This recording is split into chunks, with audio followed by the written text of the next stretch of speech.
our next speaker. And it is my pleasure to introduce you Mrs. Giovanna Saraspadi Subramaniam, a dedicated research scientist at the Food and Agricultural Research and Extension Institute in Mauritius Processing. Giovanna holds a bachelor's in agriculture from Mauritius and a master's in post-harvest technology from the United Kingdom, qualifications that have laid a solid foundation for her research work. Giovanna has channeled her expertise and passion into the development of high-quality food products that enhance both nutritional value and shelf life. Over the past 20 years, she has led numerous projects. She has worked with over 60 different commodities ranging from fruits and vegetables to root crops, edible flowers, spices, herbs, and even seaweed. Her innovative approach to agro-processing has resulted in a diverse array of high-quality food products that meet the needs of a growing global population. Giovanna's work goes beyond the laboratory. She is deeply committed to training and knowledge sharing. Through workshops, training programs, and collaborative efforts, she has empowered individuals and communities with skills and knowledge to adopt more sustainable agricultural practices. Today, Mrs. Giovanna will share her expertise on development of value-added products from Gracilaria, Salicornia, and Ulva Lactuca to promote seaweed processing. Mrs. Giovanna, please feel free to share your screen and begin your presentation. Thank you, Chair. So just let me open my presentation. Yep.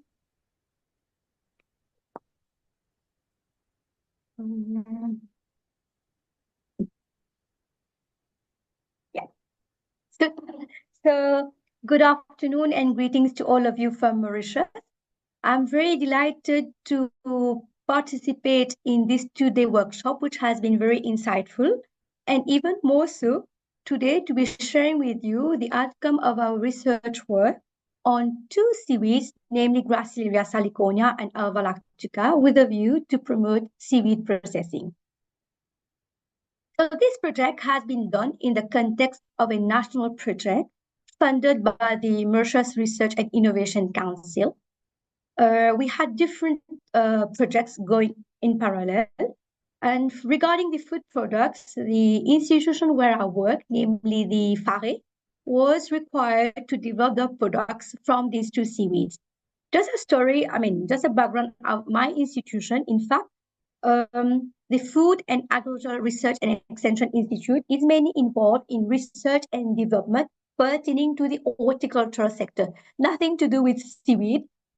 But because we have the expertise in processing, we were called upon to work on this project.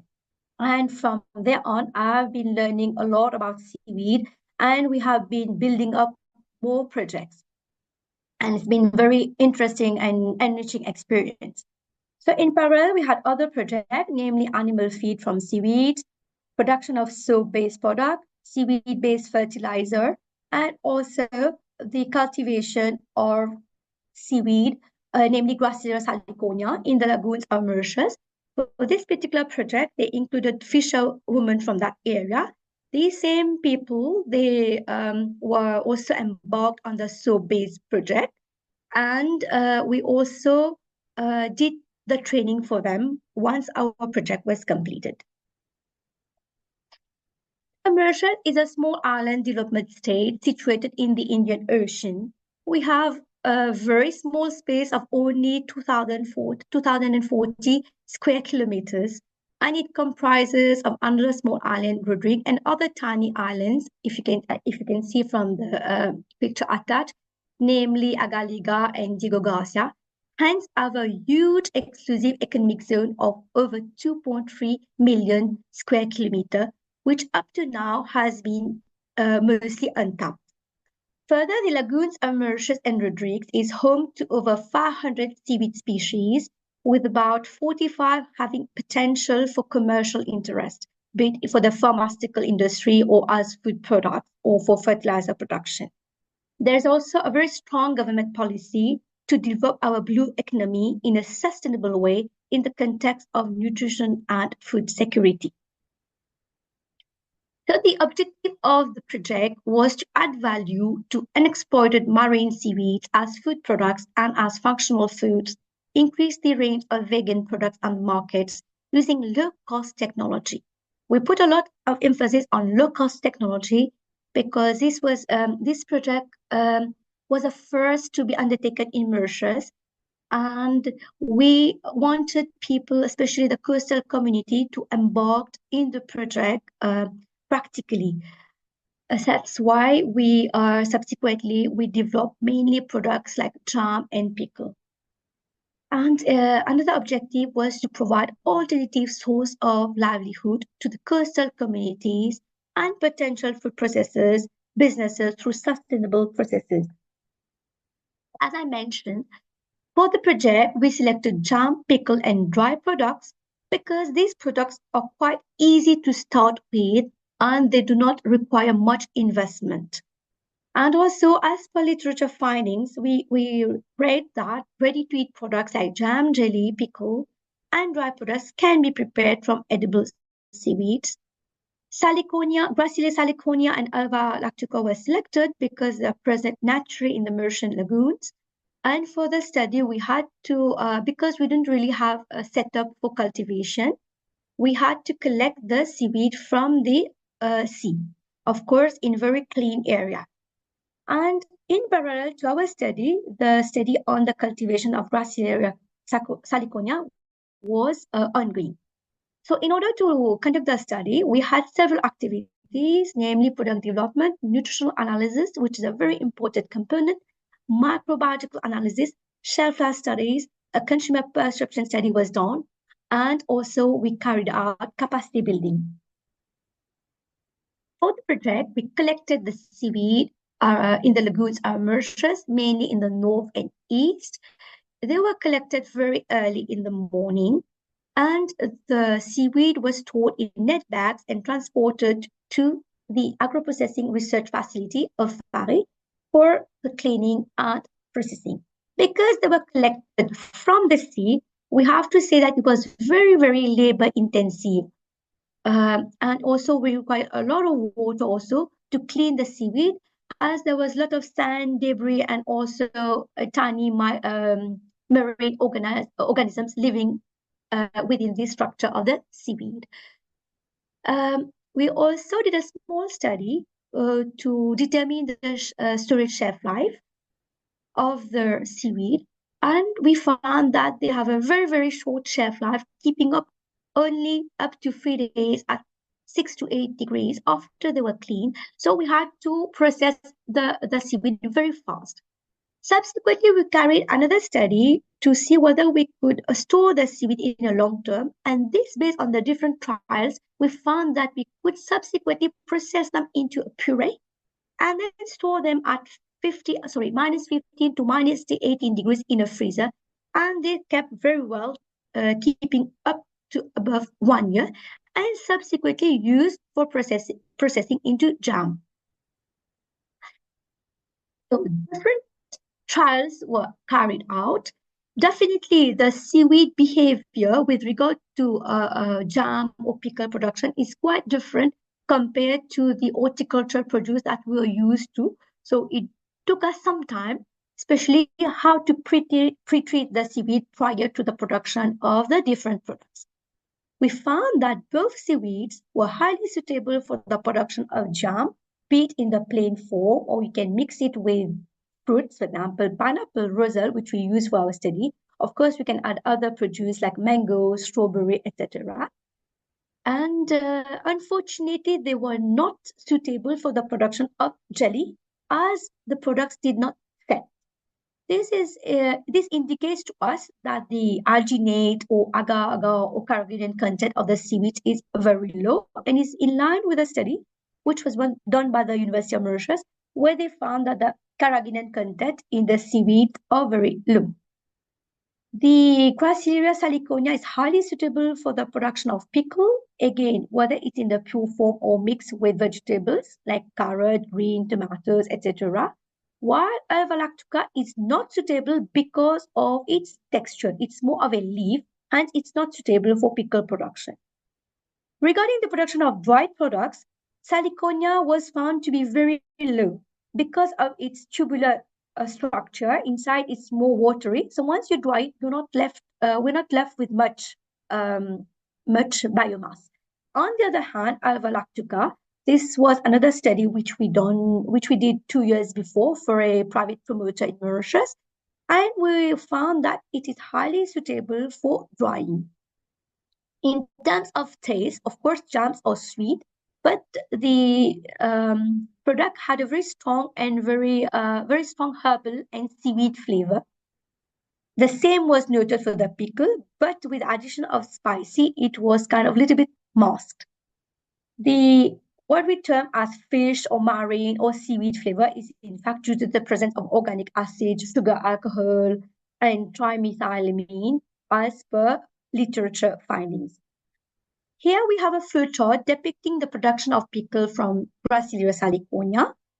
We need to, once cleaned, the seaweed needs to be boiled so that it's slightly softened and it eliminates a little bit of that, not very comfortable marine flavor.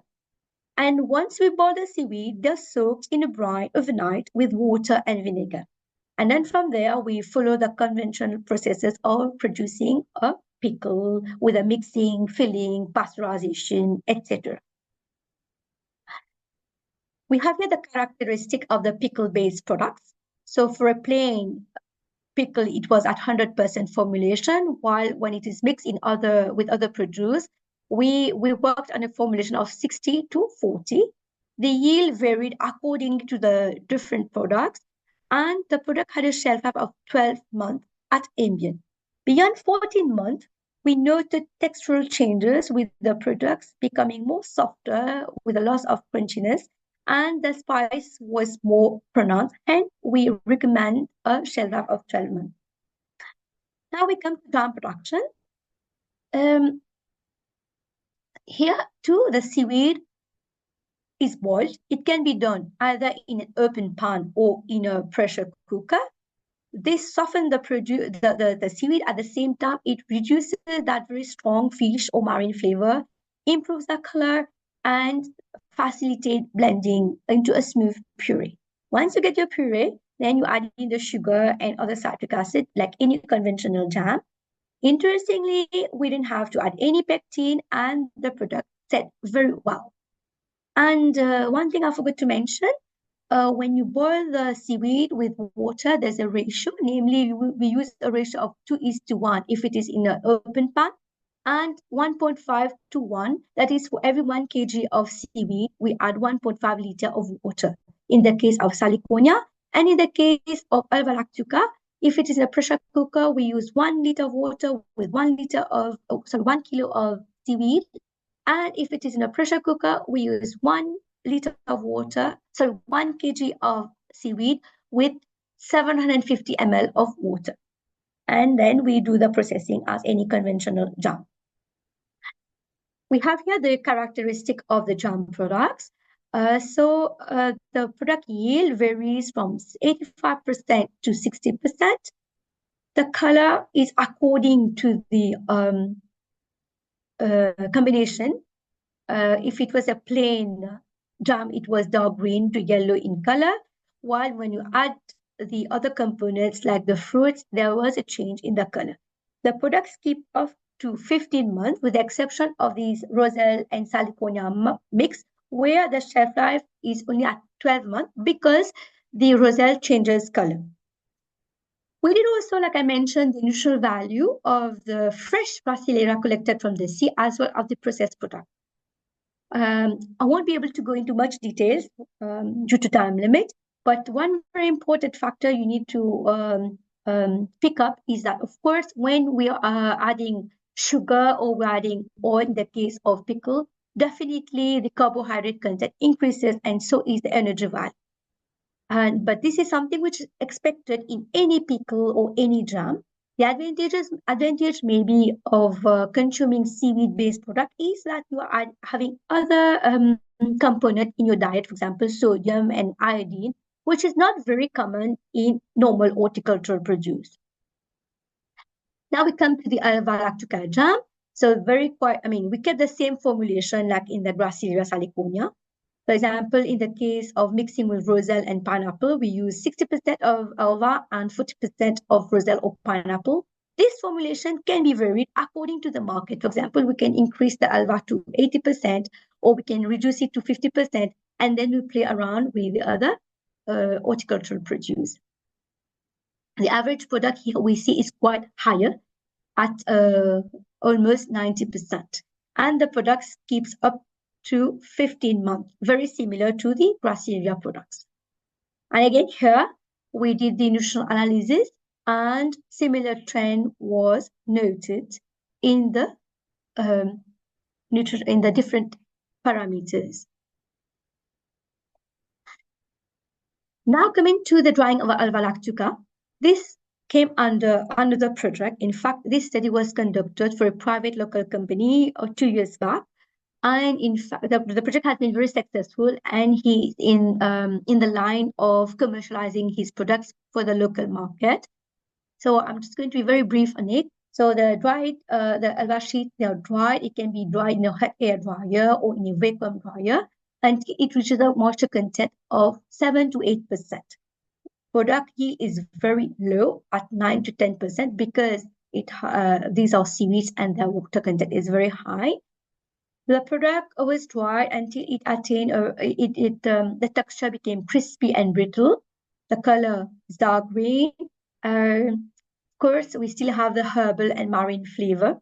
The product keeps up to 15 months at ambient in moisture and airtight packaging, and it has a wide use. You can use it as a food ingredient, as condiment, in the pharmaceutical industry for capsules, cosmetics, and animal feeds. We have even done some trials on capsules and other products, but because of the confidentiality of the project, I'm not going too much details into that.